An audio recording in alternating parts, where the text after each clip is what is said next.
করেছিলেন, তার সন্তানকে স্নান করাচ্ছিলেন দুপুরবেলা, 100 পুলিশ এসেছে, তাকে ধরে নিয়ে গেছে, গায়ে কাপড়টা দেওয়ার সুযোগ দেওয়া হয়নি। কেন নেওয়া হয়েছে জানেন? কারণ সেই আখির স্বামীর ভাই নাকি বিএনপি করেন, এবং আজকে একই কার্ড খেলা হচ্ছে যে আমার বাবা কি করলেন সেজন্য আমি দায়ী।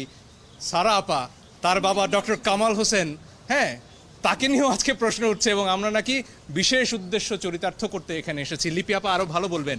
সেদিন সকাল 9:15 যেদিন কালকে আমরা তো এই পিটিশন দায়ের করলাম, লিপি আপা বললেন যে বাচ্চারা তো ডাক দিয়েছে রাস্তায় নামার, এদেরকে তো আবার গুলি করবে, আমরা কি কিছু করতে পারি না? এই একটা প্রশ্ন থেকে একজন আইনজীবী হিসেবে দায়বদ্ধতা থেকে আমরা এসেছি।